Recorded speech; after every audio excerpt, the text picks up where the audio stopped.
Hey, Kliq This fans, want to get closer to the show than ever? Join Kliq This TV. Kliq This TV offers early commercial-free access to wrestling's hottest podcast, plus live audience tapings of their show every friggin' week. Head to kliqthistv.com now and get inside the show that's just too sweet. The following podcast contains mature language and adult discussion.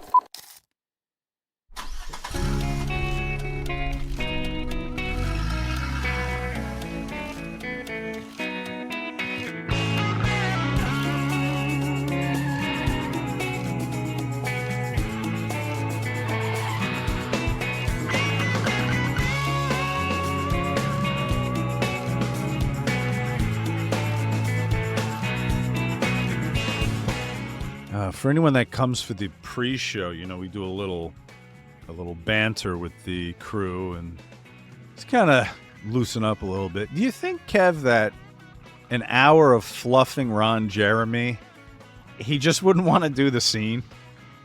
Yeah, especially if he came twice. I was gonna say. I mean, it's half the time the time we get down here and we do, you know, 35, 40 minutes of you know. Well, I see people say all the time that their favorite part of it is the pre-show. The people that right. Premium. Well, and the thing too is, it's like I don't know how many times, you know, you go to the gym every day when you're on the road, and I don't know how many times I would have the discussion with somebody in the back after the match. I sit down, I'm like, "Sorry, man, left my match in the gym." Is that a thing? Is it yeah. That's interesting. A lot of, especially if you train legs, and you got to train legs, you got to keep your legs strong, you know. Right. So you train legs, and then you go out there and put 20 minutes in. So Kevin Gilbalt says the real show is the pre-show. In many ways, you're right, Kevin. yeah. But yeah. So Kev, I apologize in advance if I left my legs in the gym today. We'll see. We'll see if I can get you up for a power bomb. You know, I tell you what, I've been dealing with this lumbar issue, Oh. and it's. I mean, I'm slowly watching my leg. I've lost 4 pounds of weight, and I'm in no way any smaller from the waist up than I was. Right. It's just my left leg is losing and you know, man, you got a 39-inch inseam, and you got a 28-inch thigh. That's a lot of body weight. And I mean, right now, man, I wouldn't want my shit to fall out of my pants next to my leg. I wouldn't know which one to grab. How far back in your career did you first start to? When did it get tough to get out of bed? When did it get tough to? Was it in the wrestling, or was it even back during basketball? No, I mean, when I tore my knee up bad overseas, but it's like anything else. I mean, there's different degrees. Like pain is one thing. When your actual it's like I've never had a stroke, but if you have a stroke, like that side of your body doesn't work. So this is the closest I've ever had to a stroke. Oh. Because my fucking leg, it's firing, but it's not. It's probably firing at 30% because my L3, L4 fucking nerve is so pinched. So it's like I had all this decompression, and everything that these back specialists go by is sciatica and how much pain are you in. I'm like, I'm in zero pain. I'm a little bit of discomfort in my lower back, but nowhere near my neck and shoulders. Okay. You know, nowhere near my right ankle. I mean, my lower back is tight because it's got some herniated discs. But as far as not being able to get the leg to fire, and hold my ass, like to take, like to go up the stairs and like take one step at a time. Man, and you're 65 years old. I get it. And at least I look at it and it's like, this is the same quad that I tore off the bone. And I remember when they took I couldn't put weight on it for like 45 days. And every day I would do straight legged, leg lifts with a 5 pound ankle weight and do all this shit. But it was like my arm was actually bigger than my leg was. And then all of a sudden I was given the green light to start training it. And once I could get underneath and start doing some leg presses, then it was like boom, and it's just because of muscle memory, that fucking muscle goes bam, it comes right back. So I know that that's the situation. It's just like tomorrow I've got a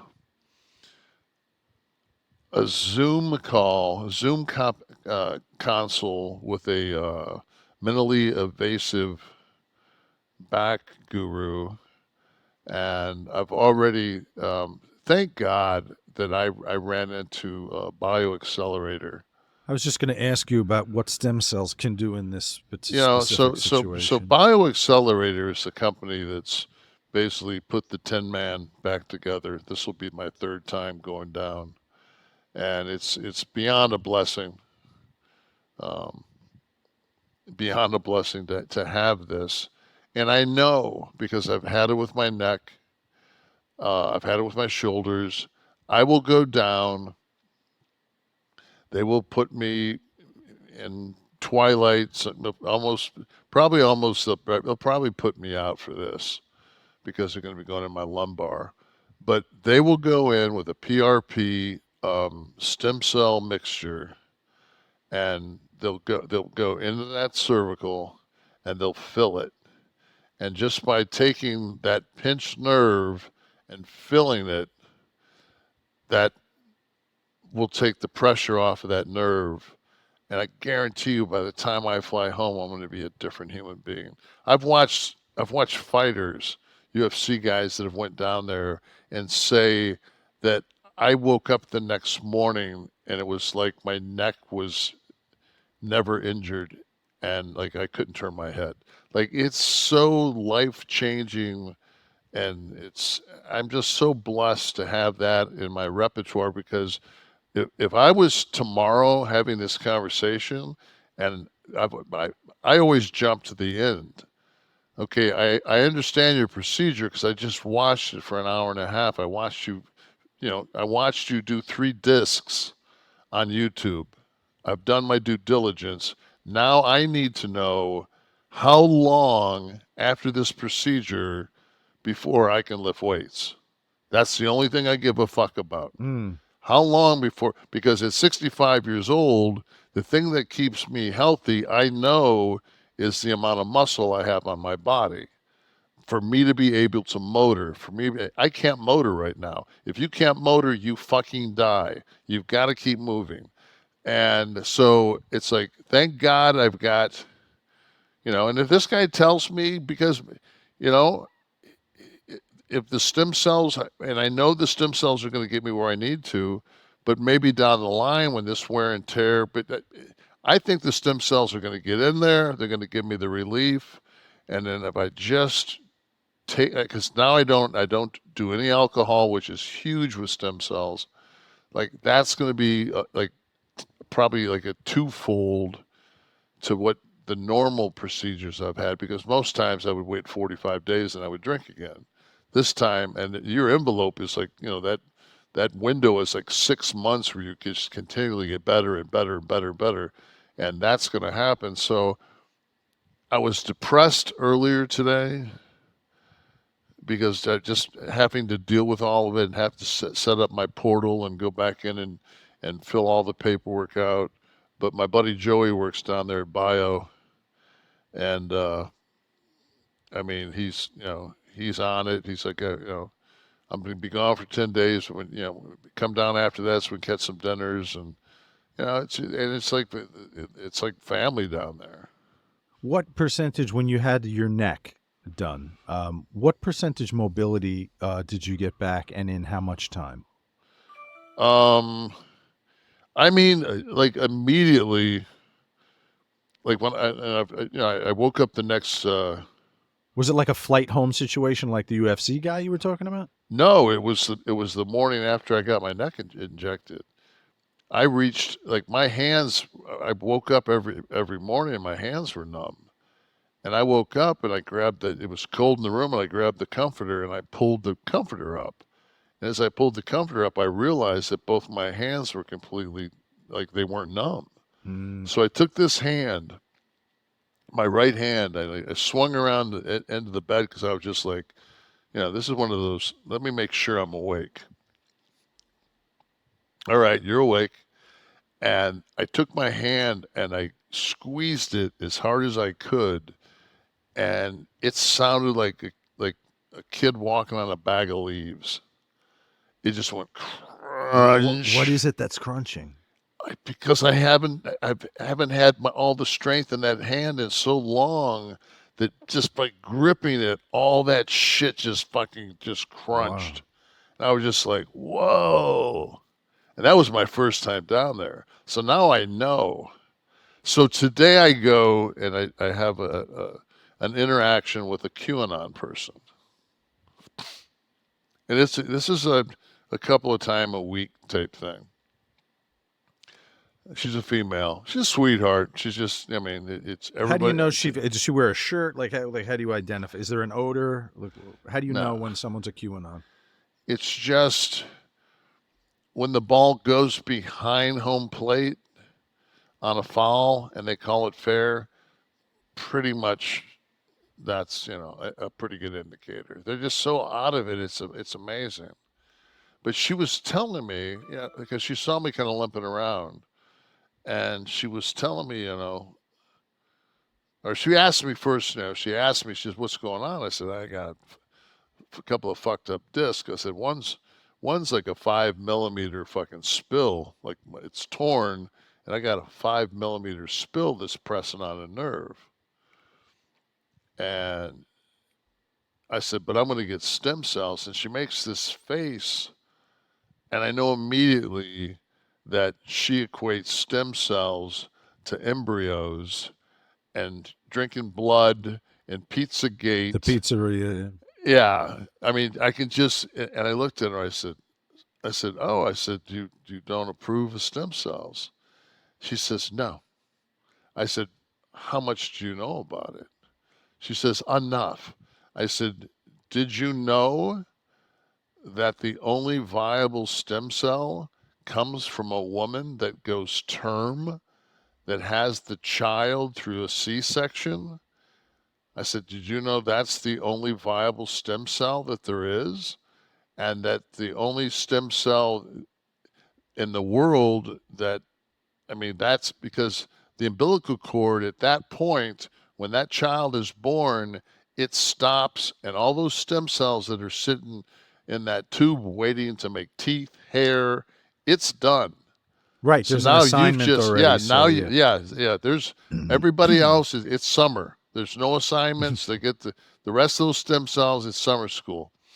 So, and I looked at her, I said, and you know that, right? And now I can tell it's like, you mean there's more than vanilla ice cream?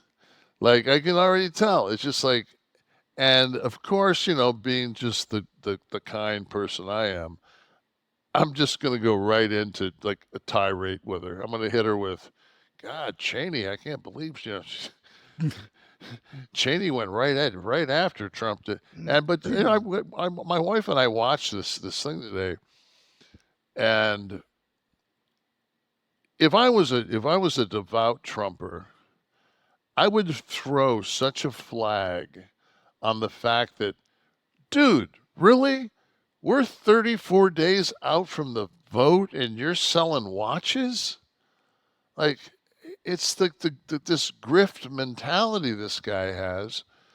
And then you got Vance with, I thought there was no fact checks. Like, So you're just going to go up there and lie? Well, that is the enemy of that party in this election. But more than anything, I was heartened, Kevin, to know anytime I could learn something about civics that I didn't learn in school, I'm pretty excited. Apparently, based on what I saw in the debate, the vice president, the sitting vice president, unbelievable, is in charge of everything. Everything. Legislation, policy. It was all Harris's failure. I didn't know that she was able to actually put, like, all she's got to do is walk by Biden and say, hey, mind if I have the nuclear football? That's all she has to do. I was taught in government that basically the only real power that they have is on a tied vote in the Senate. That's correct. Yes. They can't make any policies. They can't veto shit. I mean, I watched the TV show Veep. Dreyfus does a really great job in doing absolutely fucking nothing during like 7 seasons because that's what a vice president does. Yet when he asks, when Walz asked Vance, did he or did he not, lose the presidency? We're going forward. And he says, that's the biggest admission of just bullshit. Like, yeah, okay.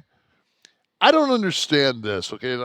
I'm getting, it's January 6th and all this shit goes down. Mm-hmm. They're putting my hand on the Bible. I'm raising it by Constitution, blah, blah, blah, blah, blah. Mr. Nash, you're not president of the United States. Great. Go, get in the car, go wherever I'm going to go. Wherever I'm guessing at that point I can go to the White House because I'm in. I don't know if the other guys moved out yet. I think he has a pod at that point in the Rose Garden. Loading it up. Yeah. And I would have just went, yeah, this is President Nash. Can you get me some marshals, some U.S. marshals? I want to arrest Donald Trump for treason. And have that went down and they arrested him. Even if it did, I mean, like, this bullshit at 20, like, does anybody give a fuck what Smith is uncovering 28 days before? I mean, really? I was reading that today, and I saw that it's going to reveal that when he was texted that Pence was going to be under attack, he said, so what? Yeah. Nobody that's voting for him cares about it. They wanted him hung. Yeah. This isn't going to, it's like, that was the closest, anything. that was the closest Pence ever got to being hung. I asked his old lady. Yeah, he doesn't join us because he's not 11 soft. No. Not even from the crack of his ass. Kev, yet another storm is coming. Is this true? We're just getting through this hurricane in the south. Dude, this storm that just came through.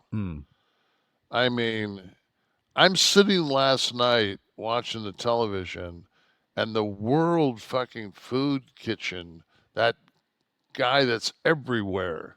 I don't know his name. I apologize if you guys can. He's. But I mean, I saw him in Puerto Rico. He is in Asheville, North Carolina, throwing meals down. These people. My wife's stepsister lives in, like, up on top, like, I don't know where exactly they live in North Carolina. I don't know exactly, but they live up on a ridge, and she basically can't get to her daughters because the bridges and the roads and everything and there's no cell service, there's no water, there's no electricity. I've went 7 days without electricity down here. You talk about saying to yourself, what the fuck was Hemingway thinking? My youngest was born during Hurricane Sandy up here. So we were in the hospital. We went in. My wife's water broke on Sunday. and it was scheduled to hit us overnight Sunday into Monday was going to be the worst of it. So we get to the hospital, and there are women asking, like pregnant women asking can they check in and have the baby? And the people at the hotel, at the hospital were like, this is not a hotel. You can't come here for, are you dilated? Is your water? So fortunately, my wife's water broke and she was dilated, so she went in. And so we're in there, and they have a generator, so it was a reduced lighting. Right. But I could see out the window, because we were like on the third or fourth floor, and I could see all the other towns going out. And I'm like, babe, we got to leave here in 2 days. Like, this is going to be hairy. And we went back to no electricity. Ugh. And had we had to prepare for that, it would have been, we've been nervous, and it would have been. But you just have to fucking deal. When something's foisted upon you, you just have to deal with it. So for the first however many days of my infant daughter's life, we had no electricity. And finally, after like... Does she get to tell that story? When I was born, we didn't have electricity. She can use that. So uphill both ways to school. Exactly. But at some point, I was like, you know what? I'm booking a suite in Philly. 2 hours, get in the car, an hour and a half. Let's just go down there. We'll get a big suite, and we'll just wait this out. And in a couple of days, all came back. But yeah, I mean, you don't realize until you lose electricity how much. I remember there was a ice. I don't know if it's still on Beach Street, but there's a company that made bagged ice, and I went down there, stood in line, found a broken down grocery cart, and got as many 5-pound bags of ice as I could get. And then when I came home to my house, went around the neighborhood and said, hey, do you guys need ice? And it was like the first, and I had been there probably 6 years, and I didn't know anybody in my neighborhood, and nobody knew me. This is like the first and you've time. Been there 6 years. Yeah, and this is the first time I have any interaction with anybody. And it's like when the hurricanes come now, it's like we all go to this one little spot, and we just kind of we hang out until the sun goes down, because it's just like, Yeah. What are you gonna do? No. And everybody says you should get a generator. It's like you live on a 100 by 100 lot on the ocean, and your choice is to have a swimming pool that you're going to use every single day, or have a generator that you might use once every 3 years. You're not going to have a generator on top, because you can't. And people say, why is that? Because on the peninsula, we don't have gas. We don't have natural gas. So you have to bring in propane. Yeah. So you have to bury it. And the restrictions basically are, for me to bury it, it would have to be where my pool is for the setbacks. And then on top of all that, I've seen people get one of those, they show it on the commercials all the time on the Weather Channel. It's a Generac. It's sitting right on the ground. Guess what happens in 6 feet of water to that generator? It's underwater, isn't it? Don't work. Well, but something you brought up last week, we had a fan asked a question about how to prepare for a hurricane, and you brought up flood insurance, and we were talking about this week. So I have Steve bring up the link just as kind of a public service. You talked about the federal under FEMA. They have the National Flood Insurance Program, and it's on the website. The website, if anyone wants to check this, anyone who's living in an area that was affected by it or is just in if anybody danger of, lives anywhere on our fucked up climate screwed planet, should have this. FEMA.gov/flood-insurance. Okay, FEMA, FEMA.gov/flood-insurance. Okay. And through the site, Steve, if you scroll down a little, it says the NFIP provides flood insurance to property owners, renters, businesses, and having this coverage helps them recover. It's available to anyone living in one of the 23,000 participating communities. So there's a link there. If you scroll down, there's a Become a Customer. And you can search the companies, the insurers that work with this program to give you the actual policy. So if you're being gouged to death with a $5,000 policy because you live in Florida. It's not, you don't understand. This is what I try to explain to people. A $5,000 insurance policy is hurricane insurance. No, I meant flood. I meant flood. There's you can't get flood. No, none of your people that cover hurricane insurance, none of them will give you flood insurance. So it's just it's FEMA. The policy is called, yes, and that's why I sent you that of North Carolina, South Carolina, Tennessee, and Georgia. 2% of the people that sustained damage had flood insurance. Well, through this FEMA program, you can get the flood insurance. But I'm just saying, people still, like you just said that. You don't have to be, no, it has nothing to do with $5,000. I have an almost 4,000 square foot home. I pay $900. I live 100 feet to the ocean, 130 yards to the river. My mother-in-law has a 3-bedroom, 2-bath home that's on the mainland that's probably 2.5 miles from the river, which would flood. She's not in a flood zone either. Hers is $600 because I pay it.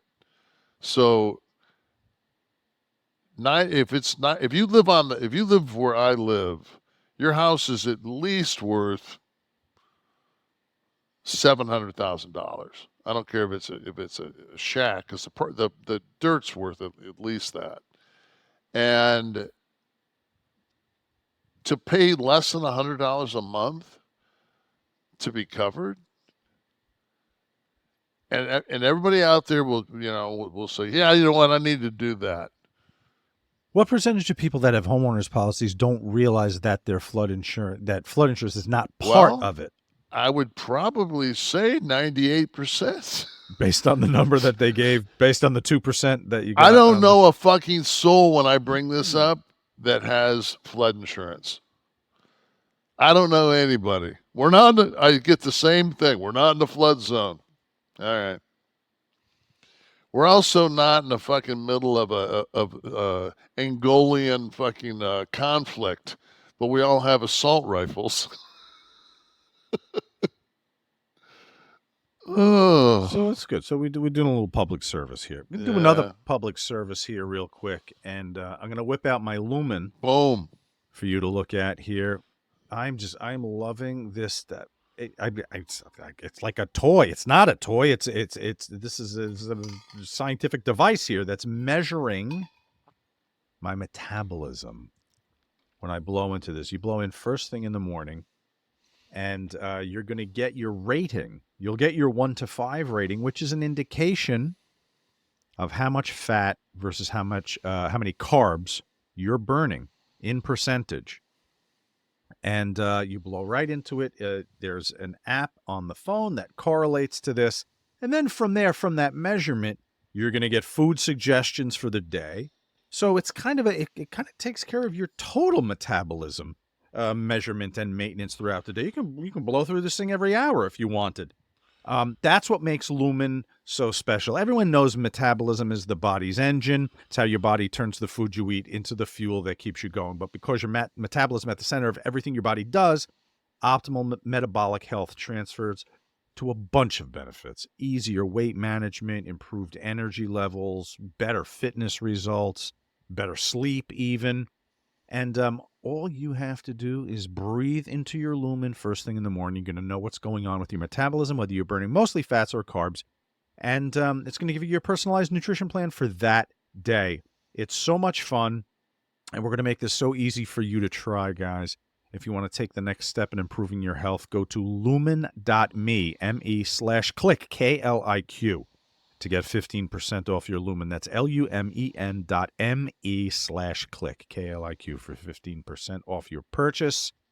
Guys that are you workout guys, this can help you too for your pre and post workout fueling and better performance and recovery, so you can power through your toughest workouts. Go check it out. Lumen.me/Kliq, KLIQ. Get 15% off. And let us know your story, too. Share it on the socials. Let us know how you're doing with Lumen. Thank you, Lumen, for coming on board and being with us through. I didn't breathe it. I haven't breathed in mine the last 2 days. I was afraid that the Lumen would tell me I was burning too much quad muscle. Right. Does anybody else out there get these texts like throughout the day? Obama call to action. Dems must respond. 800% match to crush Trump for good. And then it's got, you pull this thing up and it comes and it just, I mean, it's got some numbers. It's got Pennsylvania tied, Wisconsin Harris won, Michigan Harris won, Arizona Trump by 2, Carolina tied, Nevada Trump by 1, Georgia tied, and it just goes on and on and on. And they want you just to press this, chip in $17, chip in 40, whatever you want to do, and then it's just, you got to hope that it goes to now this is, I'll tell you where this is going. Is it going to China or Singapore or somewhere, and they're going to empty your bank account is what they're going to do. Yeah, it's urgent. Before Tim steps off stage, and everything I read and everything I hear is she's like, Kamala Harris got $42 million today. I'm thinking, really, man? She really needs like my $17? Yeah, I don't trust anything that will pop up on a text. I mean, they all give you their website to make donations to. Yeah. Well, you know what? I'll walk down and vote for you. How about that? Very good. Some feedback from the folks that were listening and watching last week. By the way, if you I got it. Yeah. So I got it. Tamara was sending me pictures, and I wanted, because everybody always gives me such grief about what I represent in life. So, hold on here. As a former world champion, what is the grief that you're representing? That's it's probably just my bitterness. You're better. Oh God, I'm gonna send this to Steve. Yeah. So Steve can. There you are, Steve. Okay, so Steve, I'm gonna send a picture to you, and it'll probably take a second. It looks like it's feeding you. Did you get a picture from me, Steve? You just answer, yeah. We hit the Jeopardy music here or something. You sing Larry? Can you say? It's been a while since you sang Harry Chapin. Can you do? It was raining hard in Frisco. I needed one more fare to make my night. Lady up ahead seemed to flag me down. She got in at the light. Oh, where you going to, my lady blue? It's a shame you ruined your gown in the rain. She just looked out the window, said 15 Parkside Lane. It took a while till I looked in the mirror, and she glanced at the license for my name. A smile seemed to come to her slowly. It was a sad smile just the same.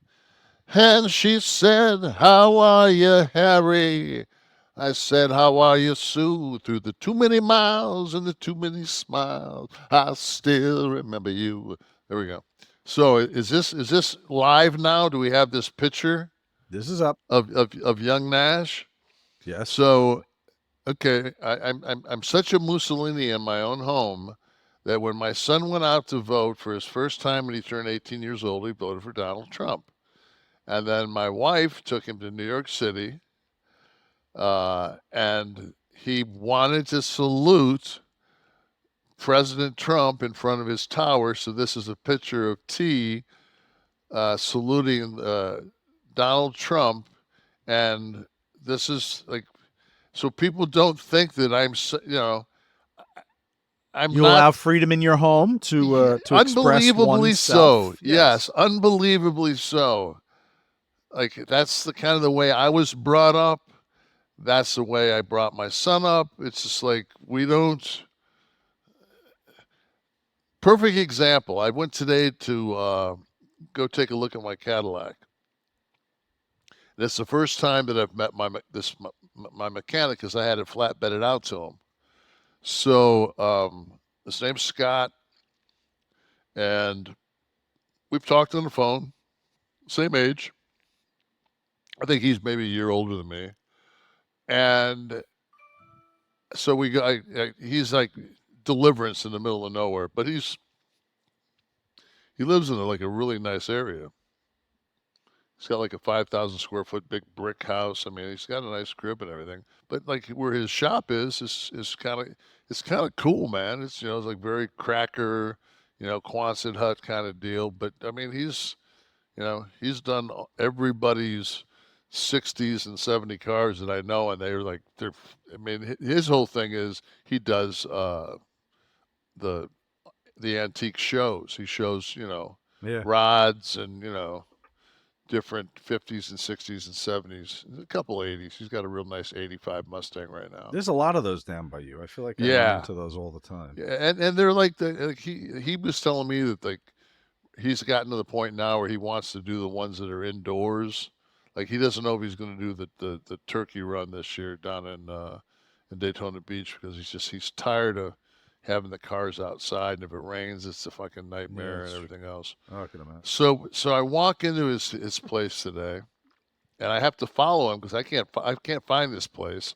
So I go to his house, and then he says he gets in his F-150, and he takes off, and I follow behind him. He looks like Waltz. I mean, he looks like Tim Waltz. You went there because he drives a Ford. Can we just admit this? He's a Mustang guy on top of that. Yeah, the connection to Detroit continues. Yeah. Go ahead. So, no, yeah, but there was a BMW that his wife was driving. Okay. So, same as our fucking crib. Man of the people, but living well. Yeah, but my wife's driving the German auto. So you keep that one tucked in the front of the garage in case anyone passes the driveway. They see the Bronco and. Yeah, but the Broncos moved now, and now the Eldorado is next to this. So now they got to realize that I'm probably just a pimp and diplomat. But so I walk in, and on the side of this Quonset hut, probably 4x3 is a Trump 2024 flag. And then next to it, a fuck Biden flag. Classy. And, but it's like, I don't give a fuck. Like people have to realize, like I already know him. Like we've talked on the phone, so I've already made my decision on whether I like this person or not. So whatever he believes, as far as politically, has no effect whatsoever on how I judge them as a human being. I like to fucking push people's buttons, but somebody that's making sure that my car's not going to fucking break down isn't somebody's buttons I feel like pushing. Yeah, him and your cardiologist are safe. Right? Exactly. And we had that. He's the only guy that I've met in town. He has flood insurance and he knows his fucking blood work better than I do. I mean, he is Scott's on it. He is the man. He is the fucking man. So we were talking about when we were kids, this thing called creepy crawlers. It had this hot, like it was like a little thing that heated up, and you put these molds in with this gobbledygook, and you made bugs and soldiers and all this shit. We both had it. And he said, "Could you imagine nowadays?" Like he said, "How many times do you think you got burnt with that thing?" I said, "Fuck." Like in my life, probably 20 times I got burnt by that thing. He goes, "Yeah, but you can't have that now because it would burn you." And I said, "You ever watch AEW wrestling?" And he said, "Why?" Right next to him was a fucking plastic bag. I had that over his fucking head before he knew what fucking hit him. I wrapped that fucker around him, and I said, "Fucking," I said, "Did you hear they got $150 million deal to be on Warner Brothers? They'll still be on TBS, TNT, and they're going to Max." And he was, "Woo, woo, woo, woo." So then I poked the hole so he could breathe, and I took it off. And he said, "So tell me about AEW." I said, "Yeah." I said, "The guy that really's the money guys, the dad, he's worth like $10 billion, but he gives the kid like a stipend to kind of run this wrestling gig." And he says, "Well, I'm really not much of a pro wrestling aficionado." He said, "But if this guy's worth that kind of money and his son's doing something that fucking stupid on the wrestling show, as far as, you know, something that could be emulated by an 8-year-old to a 6-year-old brother, you would think that he's opening himself up for litigation, at least at a civil level, and with his money he would have to pay." And I just sat there and I thought about this, and I said, "Wow, man." And that's from a guy that's going to vote for Trump. And he put all that together. So think about it. How do you feel about stem cells? Did you get around to that at all, or? No, but so and I did bring that up earlier, but the thing she told me, and I think that this is, I wanted to save it for a lull, because she informed me today that this is like months away from basically having a bed that you lay in and it fixes everything that's wrong with you. I thought it was called reruns of Star Trek, but so I looked at her and I said, "So what the fuck are they going to do with all those oncologists?" They're going to need doctors. I said, "Not $800,000 a year doctors to run the fucking medical beds." It sounds like they're not going to need doctors, actually. But they're not going to need. They'll take the guy that makes $75K. It's still going to be. Oh, she's saying they'll need doctors to run the bed. The bed. Oh. And I'm saying they're not going to use the $800,000 oncologist.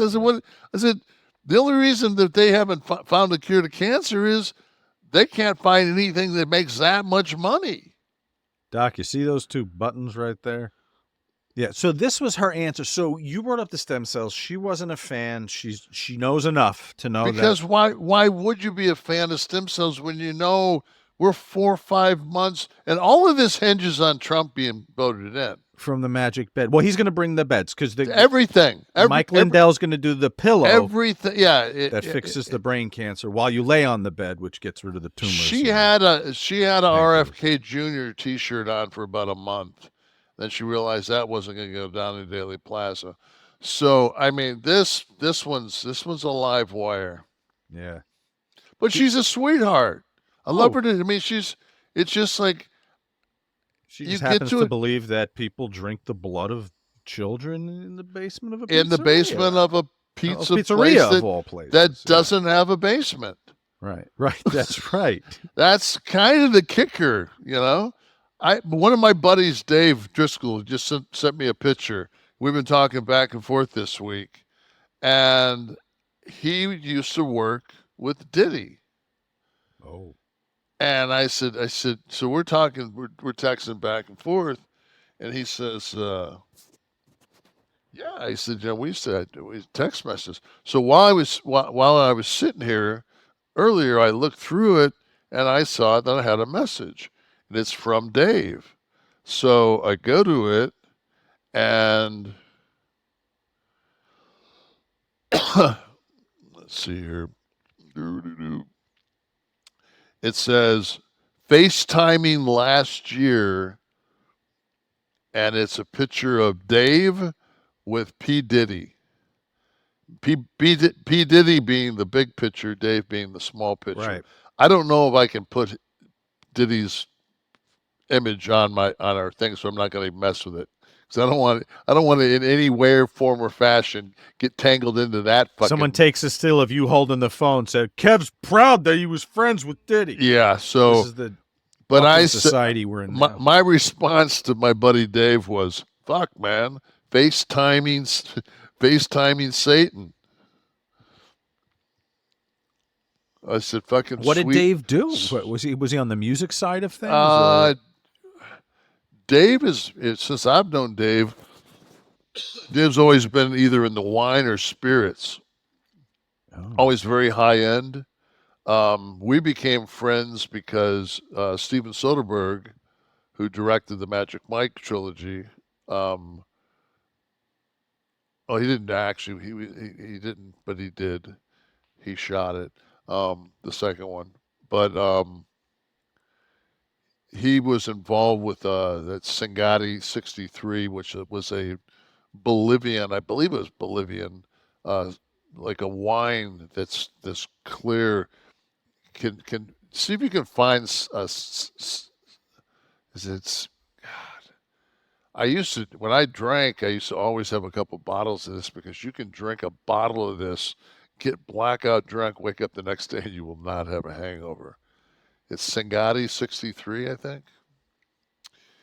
Anyway, if you can find that, Steve. We have a product coming aboard like that, Kevin. Did you get a delivery? Yeah, well, that's the to make you. I mean, you take it before you ingest the alcohol. Before you take alcohol, and you're supposed to feel good the next day. You're supposed to feel healthy the next day. Certain words we're not allowed to say. There it is. Like you got it. Sangati. There it is. So that's if I don't know if you'd have to Google to see where they carry it, but what is that on the label? What am I looking at? Right? It's an image of. So I know it it's a very distinct label, artwork. So what doesn't it go? What did we say? 115 a bottle? What did that say there? Yeah, 115 a bottle. Okay. But the pull it up close, Steve. What did he get? A 4.85? Yeah, 5 users, but 4.85, 4.86, whatever it takes. Bolivian brandy. Very. So Dave was dealing in this. Dave was actually with his distributorship in LA sent him to the Magic Mike premiere at Mans, and he was running the Sangati gimmick. So me and T-Man were drinking Sangati. It was so funny. We went to the after party. And, T's a big old, he was a big old fucker. And it was kind of hot in this after party. I'm not a big LA guy. Steve will know. There's some high-end place that has like 2 lanes of bowling. And I don't know if it's called Spare, whatever it's called, but it's kind of a Splitsville, isn't that one of the? No, it's where we had it was the second after party was there. And Lucky Strike. It's on Highland. Yeah, Lucky Strike. That's what it was. And we went up, and T and I got they had all these different beers in this glass, thing. And T and I got the old school clear glass Miller High Life. Just red logo on it there? Yeah. But just the clear bottle. One of the only clear glass beer bottles, right? Everything we used was to either pound in the brown those or in the high green. school. Yeah. Used to pound those in high school. And remember when they made the 7-ounce minis of those? No. Oh, they made 7-ounce minis of those and Miller Lights. And they were bottles. They were twist-off bottles. They were 7 ounces, man. And that was when I dated a girl Lisa McGill in college, and her dad owned all the liquor stores in Gatlinburg, and he was a strong drinker, and his name was Bill McGill. Good Sure fucking, was. I mean, good dude, real good dude, and he drank those. He was the one that turned me on to those, and just like. How many times you walk around your house after you have a party and all them jack-offs leave half a beer laying around? He goes, "Don't happen with these." Right. And I I'm think just I do like, remember now the small. They were the same shape, right? yeah, They're tall bottle. They just were just look, shorter. yeah, you just look like Andre. Do you remember exactly? Feel good about myself for a minute. Do you remember Exactly. Bud Dry, Kevin? There was Yes. I don't what it was. I feel like it was here for a month, and Well, I think it was trying because the Asahi Dry has always been like my favorite Japanese. I was telling that story earlier about the Asahi Dries in the fridge that T got a hold of. But yeah, and wasn't that Bruce's last name? Bruce Asai? Bruce Aoki. Aoki. I'm sorry. Aoki. So what was it? What is it about a dry beverage? Like, what the fuck does that even mean?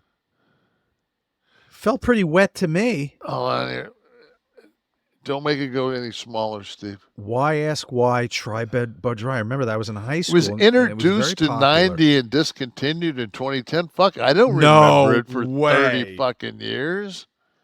Maybe like in Ecuador they were still selling it, but that was not up here. What about it made it different? Is there anything about the science right there? No, it's all bullshit. marketing. It's all a bunch of Yeah. shit. Cold filtered, dry, bunch of horse shit. Listen, Chris Bennett was listening last week, Kevin, and he made it a point to say he watched the documentary. Atlas and Shane were too nice to be. Oh, Atlas said Shane was too nice to be the boss. Nice guys can't be the boss, or the boys take advantage. Is that not Tony Khan as well? I don't think that I his. don't know what he's like backstage. No, but I don't think that his personality is by any form or fashion a plus in our industry, and I think it has shown on more than one occasion. Seth, if the Montreal Screwjob was a work, it would be the greatest work of all time, hands down, especially because that means it's still being worked by the main characters nearly 30 years later. If true, this would be just another reason for me to hold dear the older days of wrestling. I guess there's that nostalgic part of me that Vince and Bret made a pact and they have not broken it. The to Montreal this day. Screwjob is our fucking JFK assassination. Right. They'll talk about it forever. Yep. Cartoon Canadian says, why doesn't Kevin just talk to his buddy Shawn Michaels and ask him if it was a work? Shawn knows whether it was or not. And being a good Christian now, he's not allowed to lie. Pretty simple solution to find out for sure. Why hasn't this happened yet? Well, when I had Waltman on one of the kayfabe shows, I asked him point blank what he thought, and there was some hesitation. I don't know if it's changed over the years, but I don't think any of us. I don't think any of us are 100% sure that it's not a work. Right. Agreed. Linwood Outlaw the Third. All Vince had to do was book Bret against Taker, and there would have been no issue. Bret didn't want to put Shawn over, and understandably so. A rematch against Taker, given what happened at SummerSlam, made perfect booking sense. Shawn could have beaten Taker at Royal Rumble. Yeah, but you have to realize that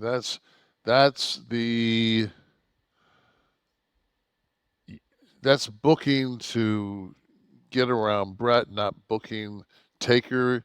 If you're sitting in a creative conversation with one other person, and you look in the locker room, and you say, "Now, which person, especially their gimmick, does not need nor really fit with the world title?" Taker. Yeah. But plus, too, as the boss, you wouldn't change all your booking plans. Yes, but it's just like he's the dead guy. Yeah. Taker's Taker's just Taker, man. There's nobody. It's like was talking to Wes before the show started. I was talking about Blink twice. And I watched Zoe Kravitz's directorial debut. And I'm like, so few times I watch a film, and especially I watch a young director's first film, and I'm like, there's nobody stylistically that I'm getting a vibe from besides her. Like whatever like this is stylistic wise, like I'm not. And I said in the pre-show, I said it's almost, though apples and oranges, like seeing something that Burton has directed. Like there's nobody else that you can think of. They go, oh yeah, that's just like Tim Burton. Right. It's so identifiably unique. Yeah. So, Yep. Pro Wrestle Times says, I can destroy Sean Oliver's very first argument with ease because they thought it was going to be a schmaz and Bret was leaving with the belt because there was not slated to be a winner or a loser. So the guy in the truck going to Bret's face makes perfect sense. Well, no schmaz had happened yet.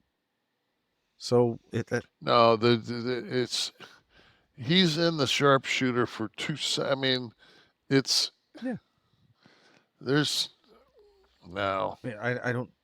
That answers it. Maybe I'm let's just not understanding. Let's just all agree to disagree. Correct. Because we're not gonna succumb to anybody else's thoughts, and you're not gonna succumb to ours. So. No.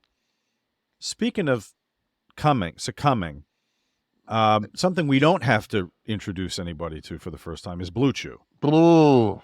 They say first impressions are important. How about a lasting impression? Especially an impression on the German helmet on the side of your head. That's where Blue Chew comes in. Blue Chew helps give men longer lasting and stronger erections so you can perform at your very best. This is the best insurance policy you guys can take.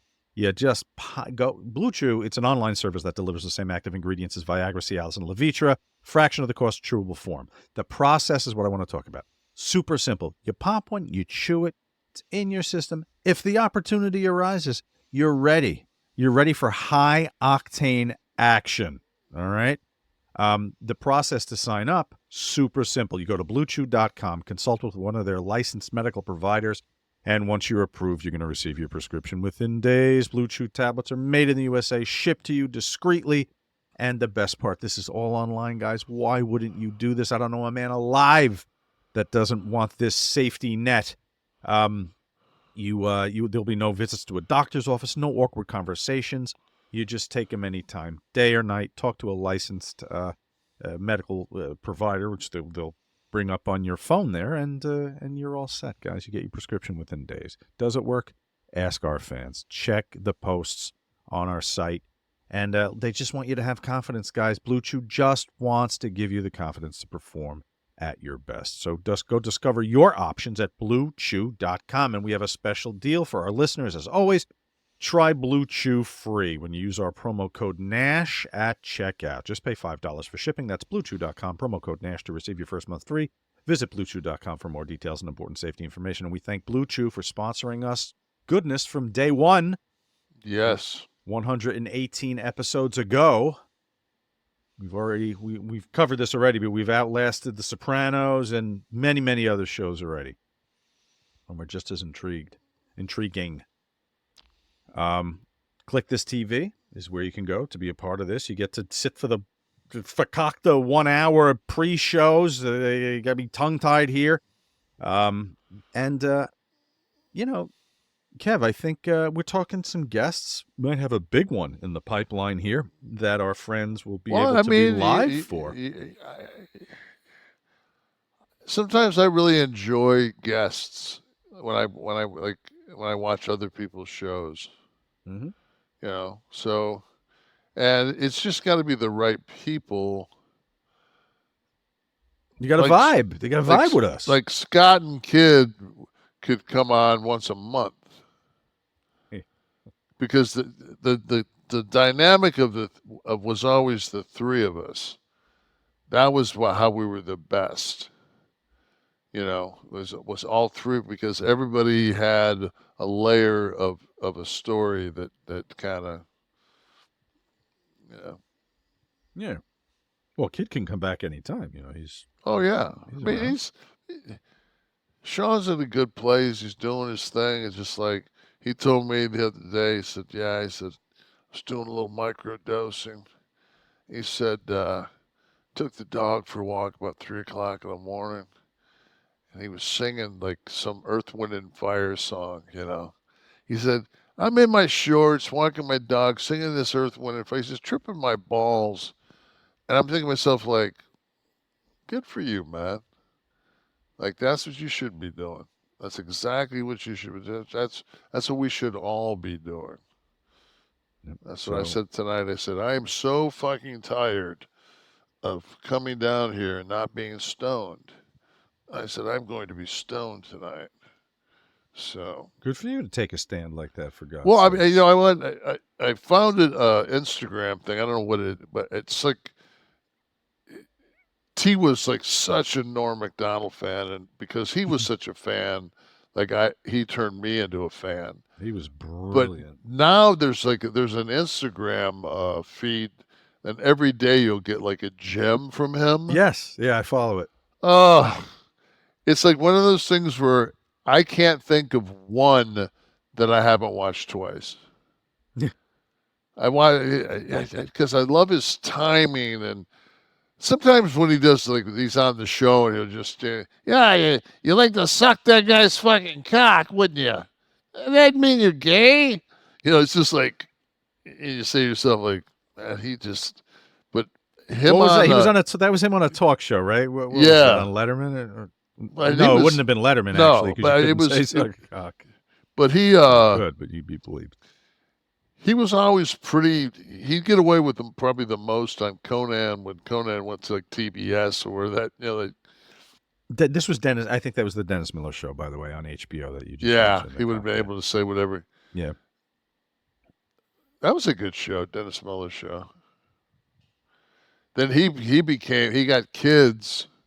Like Miller used to be like so liberal, and then he got kids and became like a super Republican. Amazing how kids will do that. Do you remember when they hired him in one of the head-scratching decisions of all time, right beside New Coke? They put him on Monday Night Football. Never got that. I never got it. It never worked. And listen, if you want to experiment and put somebody on who wasn't an athlete or a commentator, fine, provided they're a knowledgeable sports fan. But they have to in some way be relatable. Miller would do that highfalutin stuff, or he would throw words over everybody's head. It fit. His like, references were so obscure. Oh.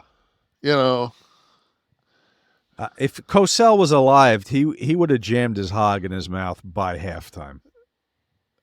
Yeah. He would have been like, I can't work with this. Yeah, this shit's over. Something I caught in the news today, Kevin. Apparently there's a massive AEW deal with Steve, thank you for the additional notes, by the way. That's very good. The italics. So it's $150 million a year is what. I just did all this in my bit, right? In your. My fucking putting a bag over the person's head bit. I gave all this information. No, not the yes. money. I want to talk to I you gave about. the 150. I gave and on Max, I gave all that. What do you got to say? Finish my sentence, for God's sakes. I'm just saying you don't pay attention to me. I'm missing what they're paying for. So any expenditure on behalf of a network is going to have to see at least a 1-to-1 return for anything to be, and 1-to-1's break even, but maybe you get a little benefit from being in the news and drawing eyeballs. So we'll say at least a 1-to-1. How will they recoup $150 million a year? It's not going to be. This is TV. Forget the houses even. They might set people like in a room that they're trying to break, and instead of waterboarding them, make them watch that show. Pay exorbitant. Have to buy a Trump watch to get out. Yes. and then they get a percentage of Yeah. the 100,000. I Well, honestly, I feel like I'm missing something with the deal. Unless, you know what they could do? If the Jaguars play a game before the first match goes into the ring, I bet that would draw a ton of eyeballs. The Jaguars are so bad. I mean, I think that's why they cut the deal. I think probably Khan paid them, and they worded it differently because God, that football team is. I'm down here. I'm 90 miles from headquarters, Yeah. and they're talking about like last week. The coach is up there. He's going, "Get rid of me. Get rid of me. Get rid of everybody. Start with me." And I was just like, "Oh, jeez." And they've just paid Lawrence a shitload of fucking money. I don't know what he's guaranteed, man, but I bet she's guaranteed 100. Despite their gameplay, it would still at least be a draw if you could watch an NFL game before the first match win. Maybe even set up the ring on the NFL, the center logo. I did see though that the Max deal was going to allow people to get pay-per-views at a reduced rate. But you're still paying, so on top of the Max subscription. But who doesn't have Max? Like Max is HBO. Yes, yeah. So if you have HBO already, yeah. But I mean, there's still. Yeah, I mean, but a lot of these kids cut the cord, man. We're old dogs, man. So we got a box upstairs on all the TVs. But like anyone, that's okay because we're still the baby boomers, and when it comes down to it, Econ 101, if you throw anything in front of our generation, and we fucking consume it, you're going to make fucking $1 billion. So I think I'm Gen X. I think 51. I think I'm a boomer. And I mean, that used to be fucking Madison Avenue's creed, was just throw anything that those fuckers will consume. I just read an interesting article. It was on the internet. I don't know exactly where it came from. But they were saying that right now economists were saying that we were either in the cusp, or in the vicinity of the Roaring '20s. Have you guys seen any of that? No. In what respect? But like everything financially, like just when they came back from World War I, that Roaring '20s, that like there's just there's.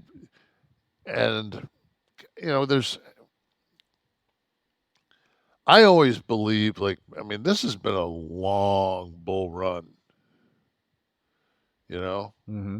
It's been a long bull run, and I mean, at this point, it's impossible. See, that's what was the term used the other day? It was like almost like gluttony, but it's like that's kind of where we are economically. Is everybody that's invested has become a glutton for the success of their portfolios, and nobody wants to get out. So you're thinking a bubble burst is coming, or? Well, there was an indicator. It just happened, man, and I should have really. I just know that anyway. It's an indicator that happened. I want to think it's the numbers are all above this way, and then it dips down, and then when it your baseline of this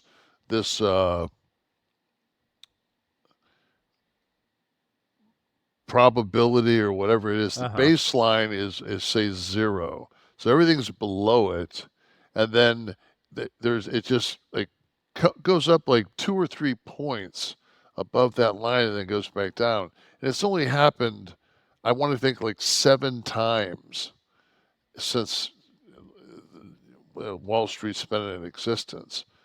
One of them was black. I mean, every time, that there was a giant recession, that indicator happened, and it just happened. I want to think 4 weeks ago, 3 weeks ago that I read this. So it happened. And of course, that's not going to get covered because Like BlackRock's got to make their move, and then Vanguard, then we can make ours.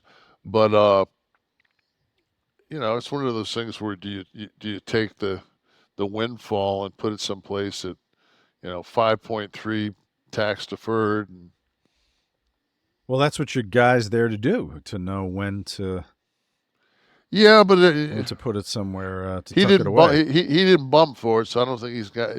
I think his appreciation for my cash and let's see. No, but it's certainly in his best interest. So we're looking at The what are top indicators. inverted yield curve describes when a short base bond yield. I think that's what fucking popped up. That thing you were talking about. Yeah, I think that's inverted yield curve. Can we look at the inverted yield curve and see if it's made like a little fucking Geiger counter fucking jump? It says it is an indicator of rate cuts. So that was my boy Buffett, wasn't it? Yield curves. So this isn't current though. This is April 21, 07 and 2000. Yeah, this is we need today's. We need like this past. Let's see here. Okay, October 2024. So this is Treasury yield though. Yeah, that's not the same index. But anyway, just as he looks for it, to But talk there, about AEW. if you go, Dave, hold on a second. Go down, like pull that up and let me read that. It said something about. There's the yield curve right there, historic yield. Yeah. So you got rid of it again. Pull it up. No, the historic yield curve. It's in green. Keep going. There Right it is. there. Just hold that motherfucker up there. Yes, thank you. You got it. See it? See where it goes up, the little niche there? So what I'm looking at here is when the 1 year if you're looking at the screen, when the black line overtakes the green line is what you're saying, right? Yeah. That's what we're looking at. That's when you got shit. And there it going is. on. That's what happened. And last time was, Steve, zoom back out. I think the last time there was a consistent, it looked like I think 80 I saw there also. 20, 22. All right. So anyway, we'll keep our eye on that. Yeah, I mean it's definitely making some moves. So, but I don't know. I guess to touch on to close out the AEW segment. I'm just going over like a fart in church. I'm sorry. I just don't watch it. I'm just curious from a financial standpoint. You could be talking about designing women, and I'd be more enthralled. Wasn't Rue McClanahan on that? No, that was Delta Burke, wasn't it? Delta. I'd never watched the show. Yeah, I think that was a Delta Burke classic. That was. I guess that's the irony of that whole statement. I have to ask RJ City. I don't watch. You don't watch that watch either. Designing Women, or I don't watch. And I watched AEW for a while. Yeah, we did. We tried to cover it here a little bit. Yeah. And I want you to watch it for 1 second now. There's a tweet, Steve, I want you to bring up. I saw, as I was looking through the AEW stuff today for this story, I came just across this tweet of a match between, I think it's the link to X there, Steve. And I just wonder can you call this wrestling? I guess is what I'm going to ask you. Well, I mean, to me, it's. I didn't watch any USFL this season either. It's like that's just the way I am. It's playing choppy from you, Steve. I think you have to get. a better broadband signal. Is it choppy for you too, Kev? Are you seeing this very choppy? Or I just thought they were really bad workers. No, that's. Yeah, all right. I can't show you this because. Who is this? Is this Omega and is it Cassidy? Right. I'm looking for. I love when they have those moments right there where they land and it's like fucking Mortal Kombat. It's Osprey and Ricochet. Yeah. So Yeah, right. I can't see it though. So I can't see it either. I bet you. I bet you I would enjoy watching that for the sake of the art like the art of it. But well, that was my question. Is this wrestling? It's something. It's something. It's it something is. impressive. Well, I mean, It's not there's a wrestling. lot of people that is their wrestling. As is, there's a lot of people that have 8-year-old children that are obese. Yes. You know what becomes the most popular food for a child by age 5? French fries. Thank God it's not dick. Speaking of that, That was my norm. Manscaped is your perfect companion for your friend down south. They are the leaders in the I had to throw a game. flag today. On. I was listening to a radio broadcast. The DJ made reference to the fact that he had trimmed himself and used Manscaped without actually using the Manscaped product. And I was fucking pissed. I'm like, dude, you don't like. Really? I'm thinking like you don't even. It's like you're talking about fast cars and you're 3 years old. Like you don't even know what the fuck you're talking about. We have the Manscaped.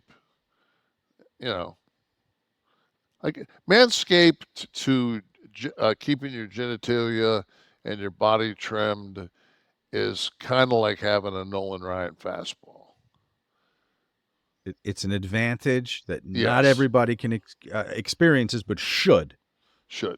And I have exciting news today, Kev. So you mentioned hair removal for the man, or grooming for the man. You're absolutely right, because they're the global leader, by the way, in men's lifestyle and grooming. Every man knows the unbeatable feeling of a fresh barbershop shave. Remember the days, Kev, the hot shave? Look at me. Look at my beard trim I did today.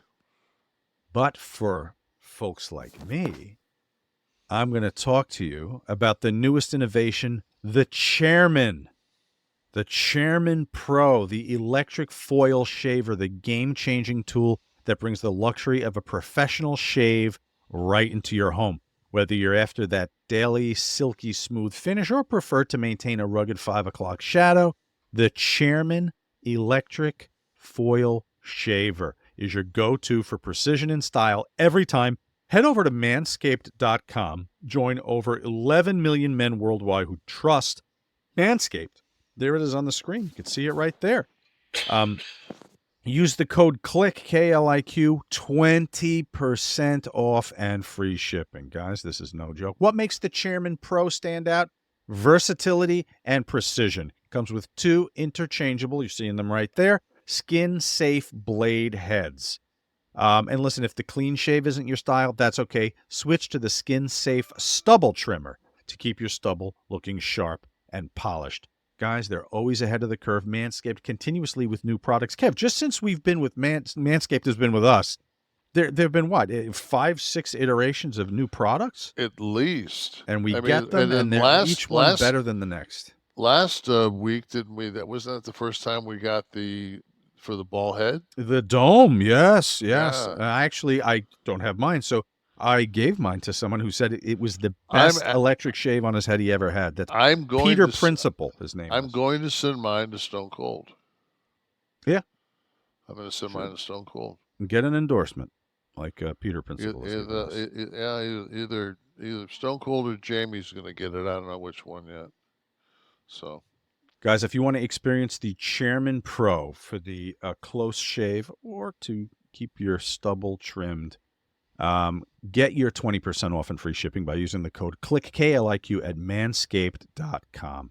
That's 20% off and free shipping with the code KLIQ, K-L-I-Q, at manscaped.com. I love everything they've ever made. We haven't talked about the crop preserver for a while here. Also, their salves and creams, their ball cream is incredible. The little touch-up kit, Kev, that little gimmick that you throw in there for a quick spritz if you want to feel fresh down south in the middle of the day.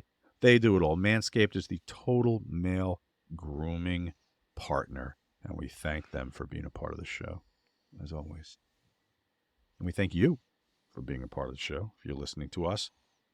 Florida man or Jersey guy, Kev. 2 headlines. One a Florida man, one a Jersey guy. I think I've missed the last 2. Yeah, you're going to have to redeem yourself here today. All right. I made sure to grab 2 that were identical. Yeah, well, I'm going to focus because I'm stoned, so I'll have that fucking... Just let it wash. Tap into that power where you can just channel the answer. All right, first headline. Man arrested for exposing himself to juveniles selling lemonade.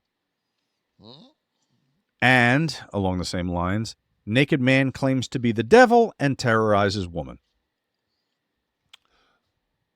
I gotta go with the lemonade stand being more Florida than Jersey, and then a satanic spin would be so Florida is the lemonade and Jersey's the other. See, I think the back issue is affecting the ability to channel the answers here, Kev. You're on the wrong side of the business again here. The man exposing himself at the lemonade stand was in Moorestown, New Jersey. 2 juveniles and a woman were victimized by obscene acts of one man, Brian J. Miller, who I wouldn't suspect of doing anything untoward. But they got him. He's in custody, and you can go. Kids can set up their stand. So safely. how was I supposed to determine which one was which? It's just a feel. If my how quick much impression, fucking how often do you drink lemonade in New Jersey? My quick impression are usually the deviants. Or angry people are up here, and just the general stupidity. A man running around being the devil, terrorizing people. But you have to have a lemonade stand. I don't see this as somebody with a fucking cardboard table in front of their house making this. I don't see that in my mind. Peanut style. I see like a lemonade stand, a place you would go and get a lemonade. Because I live in Florida. Oh, this is I see the little kids stand with the table set up. And I don't. So that's the whole thing. So because you live in New Jersey. So of course you're going to make the correlation to lemonade in New Jersey because you live there. No. J.D. Vance, is your argument, I don't want to fact check you here, but I would suspect that kids sell lemonade in Florida. Somewhere. They sell it everywhere. You want to see Satan, though? This guy, naked Florida man, claimed to be the devil. And that's the Jersey guy still. Eerily, yeah, wow, okay. It's suddenly less scary to go to hell, suddenly? I mean...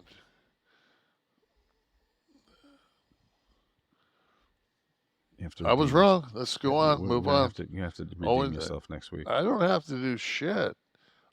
All I can do is pick one of the 2. If there's no, I mean... I think that one's very obvious. All right, Kev, as a kid, I loved eating cereal. Who doesn't? As an adult, though, you don't want all the sugar. Right? This is the issue. This is why you're not having cereal all the time. It's a very fun thing to eat. Most cereals don't give me the protein I need. Then I found Magic Spoon, a nostalgically delicious cereal that tastes just like my childhood favorites, but without the sugar and a ton of protein. What I'm holding right here is the Frosted. You can maybe deduce what that's similar to.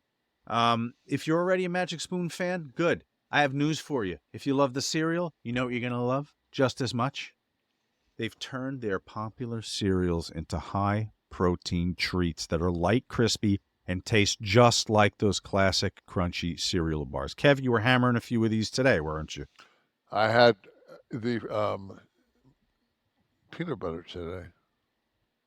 Tremendous. I'm a very big fan of the peanut butter bar. It's nice for me because I do my protein, I do everything, and then like if I get jacked like for an hour that I don't expect before I get to the gym, it's a good little pick me up carb. Mm-hmm. You know. So. Yeah, the treats themselves, Kev, Magic Spoon's brand new treats, crispy, crunchy, airy, and an easy way to get 12 grams of protein on the go. Always nice. And for the first time ever, Magic Spoon treats are available in grocery stores with delicious flavors like marshmallow, chocolatey peanut butter. The cereal, every serving of a Magic Spoon cereal. Yeah. I actually had that, and I'm just going to say that they're great. Ah, yes, So the there you frosted go. flavor. The frosted flavor. Cereals, 13 grams of protein, 0 grams of sugar, 4 grams of net carbs, so you can feel good about what you are eating. The most popular flavors of the cereal are fruity and cocoa, but there are so many more. Guys, $5 off your next order, courtesy of us, if you go to magicspoon.com/Kliq, Kliq, or just look for Magic Spoon on Amazon or in your nearest grocery store. They're not hard to find. magicspoon.com/Kliq, Kliq, if you want the $5 off. Magic Spoon, hold on to the dream. Thank you, Magic Spoon. They've been with us for a couple weeks now. Yeah. And tea was consumed, like when they came on the market, tea was all over the fruit one, because he was a huge Fruit Loop when he was a kid, and he saw that it was healthy and had some protein. So, because he knew, like I wouldn't let garbage, like, cereal come in the house. Right. So yeah, that everybody I mentioned, everybody knows Magic Spoon. They're all hearing about it now. It's kind of all the talk. Even people who haven't tried it, I tell them about it, and they've heard of it. It amazes me that there's parents that they pay for the food, yet they wouldn't get Magic Spoon. They would let their kid eat Captain Crunch. Like something. Right, I know. Like, we're far not enough only into not only the fact that Captain Crunch used to tear up the roof of your mouth if you ever ingested it, but I mean, it's just so much sugar. It's just so. Yeah. I mean, it's 21.3% of 8-year-olds are obese. Mm-hmm. So probably there's probably 30% that are malnutrition. So. Yeah, I hear you. That's true. It's a responsible choice for you out there. Hashtag Ask Nash is how you get to Big Kev on the socials. We will find you.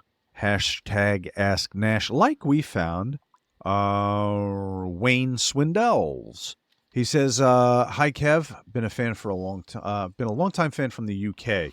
Always wondered, when did you first find out WWE was bringing in fake Diesel and Razor? Did the boys give you a heads up, and what did you think?" No, the first time I found out about it was I got a phone call. I was down in Daytona Beach. I got a phone call that I needed to be at the private airport in Daytona Beach, and Scott would be coming down from Orlando, or coming up from Orlando to pick me up, and we were having a meeting with Nick Lambros and Eric Bischoff over something of importance. We went to, I think it was called Jock and Jill's, and we had a talk, and like they were, because the WWE, that's back when they did that 99-cent bullshit and all that. And I think that was the first thing that when they broke that was the tease that Razor and Diesel were going to come back. Mm-hmm. So that was on the 99-cent. They caught wind of that. Oh, the phone line you're talking about? Yeah, they used that as yeah, and it wasn't like they were lying, so they were getting away with it. Mm-hmm. And then so we got called in, and basically like said no. Eric was like, "Are you guys unhappy?" We're like, "No," and we got a bump. Like we said, "If you want, like we'll sign for longer, take a little bit more money." Like and those two guys playing those roles for us, they were absolutely convinced at that point that we still worked for Vince. Wow. Tremendous. Emmanuel Wall, Detroit was just recently named one of the best places to live in the United States in 2024, according to Money Magazine. How does this news differ from Detroit of your childhood? Is there a resurgence underway? Oh, God, yes. Okay. I mean, I'm such an old fucker, man. It's like Detroit was sweet when I was a kid. Like you walk down Woodward Avenue, and there was blacks and whites, and people were decked out, and they had Lewis the Hatter, and I mean, there was a cosmopolitan, very diverse city. We had Motown. I mean, if you're Motown, I mean, you know, Beale's, Memphis has got Beale Street, and they got the blues. Oh, man, we got Motown. So that's just, that vibe is always been here, never stopped. And it's like anything, man. Crime got number one economically. The city just fucking failed. It went bankrupt, and that city is gigantic as far as just like land mass of the metropolitan area. Mm-hmm. I don't know how many square miles Detroit is. I mean, it's probably like fucking that Jacksonville. It's all in Duval County. I mean, Detroit is, you can drive for days and still be in Detroit. And then you look at like the certain areas you'll go through, especially out by like the state fairgrounds and places like that, where so many of the houses are burned out. Right. Like just block after block after block that are just like you cut through on 94. Like every time like T would look up and he'd be like, "Whoa!" Like that's like 9 in a row. And they'd be all boarded up and burned. And When you were there still as a kid, timeline me here. When did you start to see the decline? Because industry was still strong up until what, the 90s, right? yeah, but I mean, I think the first hiccup that I mean, of course, the riots. The riots, right? Is that the line in the sand? Okay, Detroit's 139 square miles. That's Wow. pretty fucking big, man. Yeah. The riots were the first time, and then which was 67, and then 68. They shot King, and that caused civil unrest. And like the city just kind of, and I didn't like because wasn't around it. But if you watch the, I think the name of the film is 1968. I think that's what the name of the film is, but it's or 19. What's it, Steve? What's the Detroit riot film? Is it called Detroit Riot? Where the National Guard kill the kid? Mm-hmm. Is that what is that called? I don't know, Steve. Do you have it? It's called Detroit by Catherine Bigelow. Detroit, yeah, that's it, yeah. So I mean, with that kind of shit going on, and then it was white cops fucking with blacks at a blind pig on 12th. I think it was on 12th Street. It started the whole fucking the 67 riots. So, but Jerry Kavanaugh was the governor or the mayor of Detroit for years, and I mean, he looked like he was from Central Casting from The Sopranos. And then from there it went to Coleman Young, who was just he was Denzel Washington and fucking, There's a good podcast series called Crime Town where they focus on crime in a city. And the second season was Detroit, and they focused on, I want to say his name was Kwame. Kwame, was it Brown? Kwame was like Oprah, except you didn't get a car, you got a fucking navigator. Right. That motherfucker gave away. I think that's the only thing that kept Ford Lincoln Mercury in business that year was how many fucking was all his gifting. All the navigators that Kwame gave out. Yeah, it's a good series. You'd be particularly interested, probably. You would know all the Kwame Kilpatrick. Okay, now he came in after who was Coleman the last? Young. Coleman Young, right? Who was kind of an iconic figure in the city, right? I mean, yeah. Well, so was Kavanaugh. Jerry Kavanaugh was, was Kavanaugh, Young, and then this cat, and then after that, I want to think that the ex-Piston, Dave Bing, came in for a little bit. Huh. It was the mayor. Because he had started down river. There was a McLeod Steel, and I'm pretty sure Bing, was Bing Steel, and I think Bing Steel bought the. Is he on there? Bing, right there, number 73, no, 74. Yep, 74. Dave Bing. Basketball Hall of Fame. Wow. I did not realize this. Started an automobile.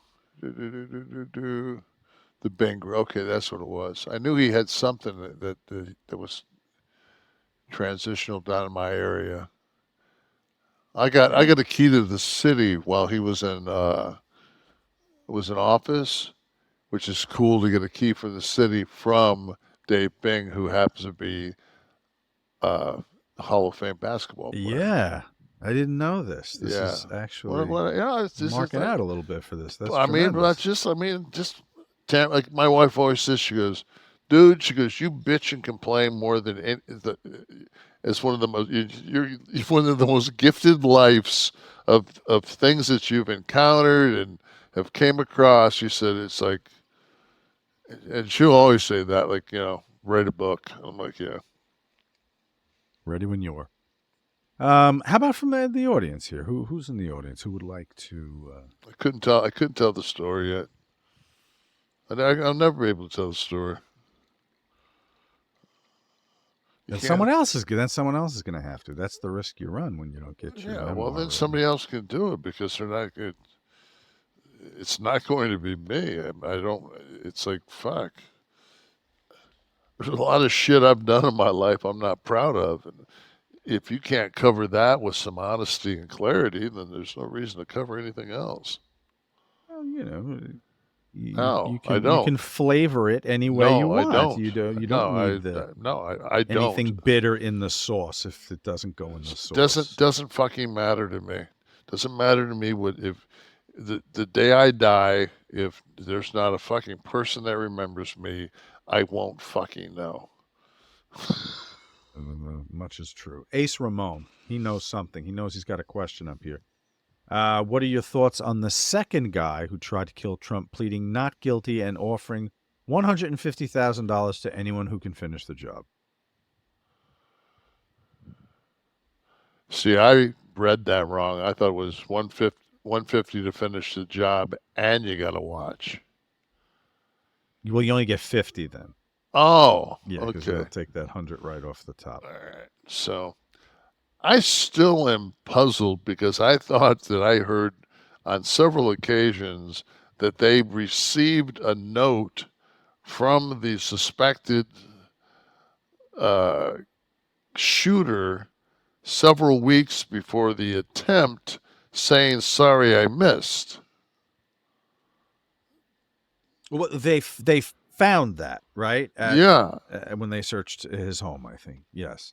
So he put together a note saying he missed, and then went and sat out in the fucking woods for 12 hours. Listen, this is all the JFK. We talked JFK. We talked the modern day JFK, the Montreal screw job, and now, I mean, this is the cynic's paradise. Who is it? Like God, it was. I just read it the other day. I don't even know if I'm in the ballpark, but I wanted it was somebody that had them commit 2 acts of assassination against them while they were trying to hold power, and I can't think of who the person was, and it was just like, wow. Like, but that would be an interesting nugget. I have to find that. I don't think to me the first one.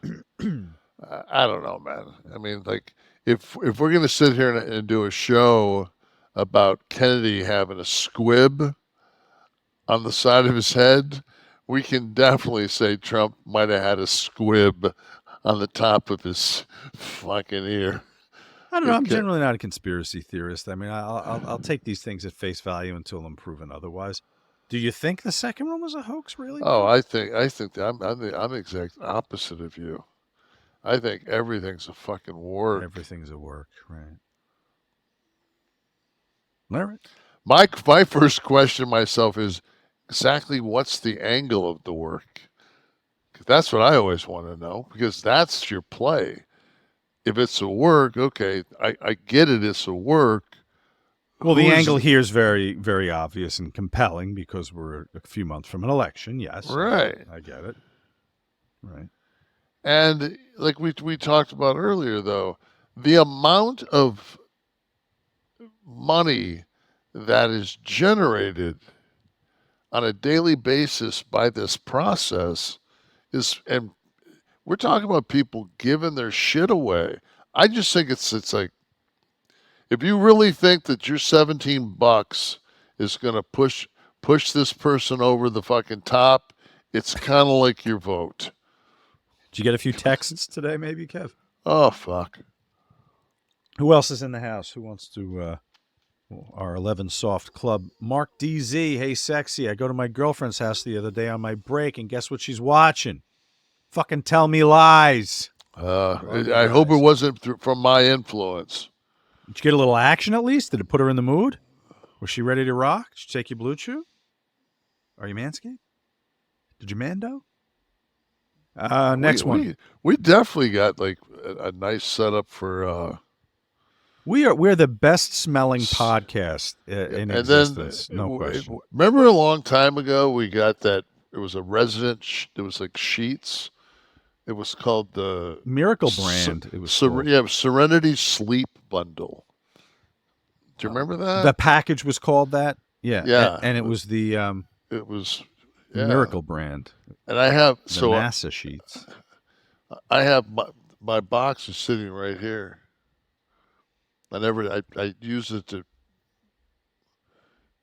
as like a trash can. I put a bag in it because I just didn't bring a trash can down here. Right. No, but you know what I still sleep on nightly and need is that water gimmick? Yeah, the Ooler that cools my body. Yes. Who else from the audience? Let's see. Some more love here. Tyler Blair, who had the better referee bulge gimmick, HBK or Punk? Gotta always go with the original. Whoever was first. The referee bulge gimmick. That's that's a T-shirt right there. Punk rocked it. He had the fucking same thing Shawn had. You're right. I popped. That's the kind of shit right there. See, that's if you want to get me to watch, that'll make me watch your show. All right. Who else? Who wants to round us out here? Nothing like some good cat. Put the little stripe on it, maybe. Ivan Garcia, appreciate the solid advice on where to pivot in life after turning 40. I lift in the AM, do cardio in the evening. I'm noticing my clothes finally fitting me looser. Kliq This for life. Ivan, keep going, bro. Keep going. Put in the work, man. I mean, we all talk about living life and this, and boy, if I had $1 million, and I promise you, man, it doesn't matter how much fucking money you have. If your shit's fucked up, i.e. my back right now, it don't matter. Nothing. The only thing that matters is getting healthy. That's right. Keep going, Ivan. We're proud of you. Let us know how you're doing. Keep motoring. Ace Ramon, did we ever find out how big Batista is? No, that's good. That'll be one of the eternal questions. I don't understand why people ask that. It's kind of weird. It just became a thing on YouShoot. Somebody sent it in once, and it was so like out of the blue that I chose it as a question. I don't remember who it was to, but they've since made. If you search on YouTube, people have made mashups. I think that if you're endowed, you really don't give a fuck about other people that are endowed, but it becomes an issue to people if they're not endowed because they think that it's one more piece of it's like power. It's like I watched JD Vance and I say, here's a guy that's Ivy League educated. He's a hedge fund guy. He's got fucking coin. The only thing he doesn't have is respect and fucking power. And he figures this is his gig where he can get those things.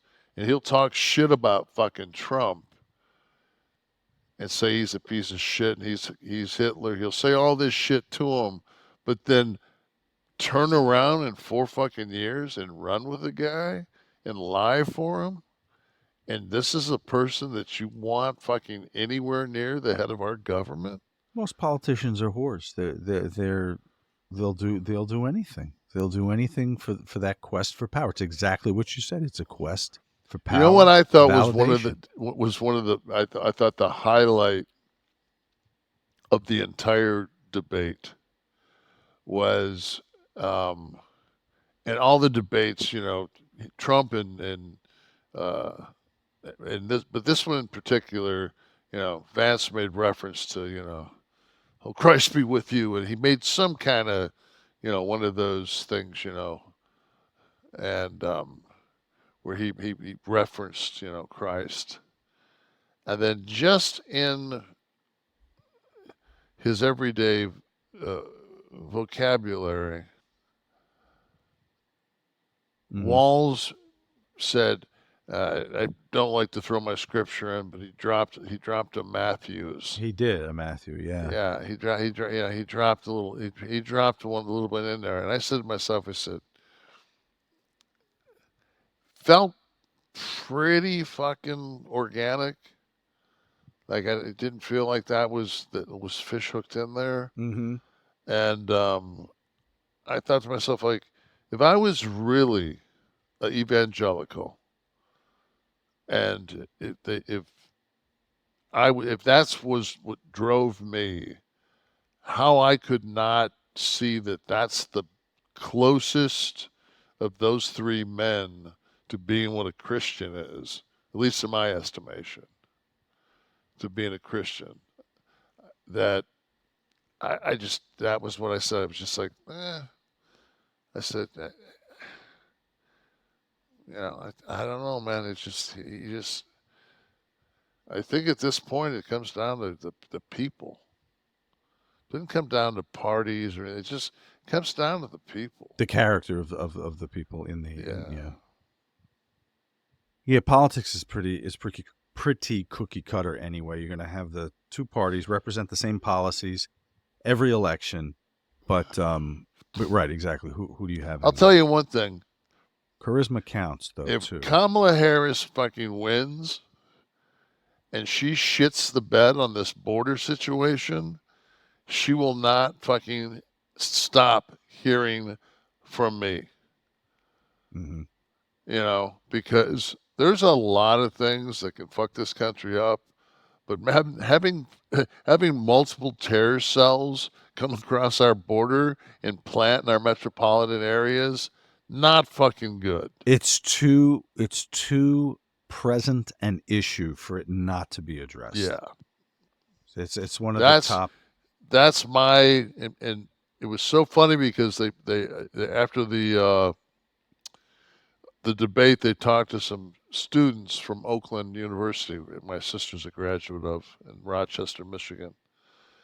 And like none of them wanted to talk about the border. They were more concerned about their trans and gay friends losing their rights. You know, that was really kind of the driving force of that demographic. And I was just like, wow. I said, you know, I have so many gay friends and so many gay couples and everything else in my life. And it's like, I just take it for granted that you know, that's not something that's, you know, there's no take backs on that. Like we've given 2 people that love each other the right to fucking get married, whether they're 2 guys, 2 women, whatever they are. You know, it just doesn't matter. It's just that they're given rights, and it's just like, how can you fucking take back people's rights once you've given it to them? Like, what What about that doesn't sound like fucking Nazi Germany? We're going to retract these rights. We had this thing for 50 years called Roe versus Wade, but we're going to fucking stop that because that's what the people want. Yet every time it goes to vote, it gets over 60% because it has to. And my question to America and to the world is, why is it when it's the right thing, you've got to get a 60% vote? But when it's like, so if we don't get a 60% vote on, let's just, I'm not even, I'm going to go off of the pro-life, pro-choice. I'm going to go off that debate and just go on recreational cannabis in Florida. Proposition 3, they actually have for the no vote, a guy go in his backyard, open his shed, and he's going to cultivate his own plant. And he starts to break the dirt up, and he says, what do you think you're doing? He goes, I'm big cannabis or big weed or whatever, and you can't grow even one plant. He goes, what? And the guy's acting like when you sign yes for the recreational weed, like you won't be able to grow anymore. You can't fucking grow now. Right. So the you point... can't have one plant in the state of Florida. So what has big weed got to do with you making a plant in your backyard? You can't have one now. You can't have one.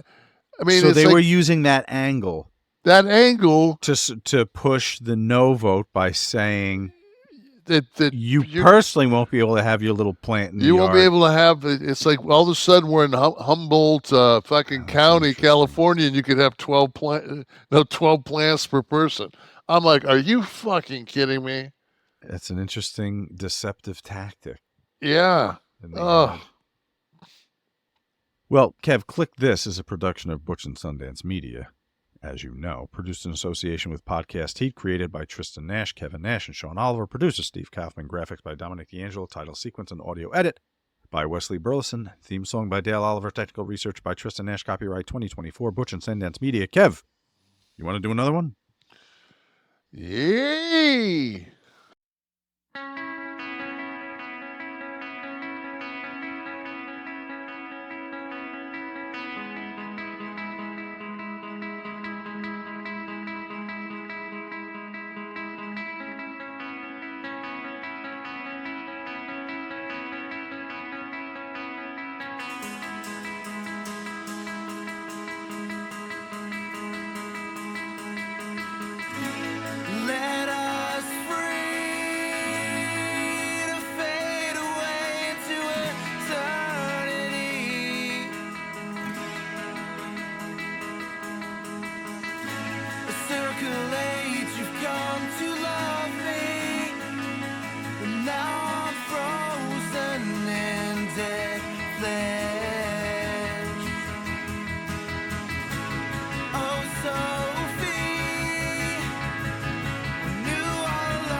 Customer service never answers the thing.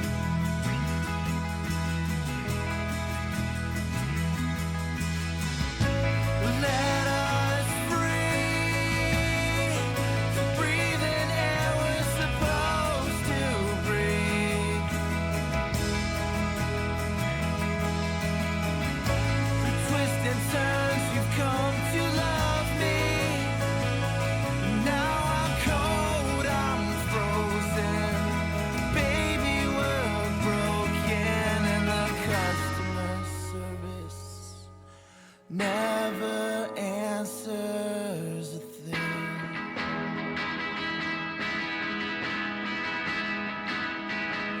The customer service never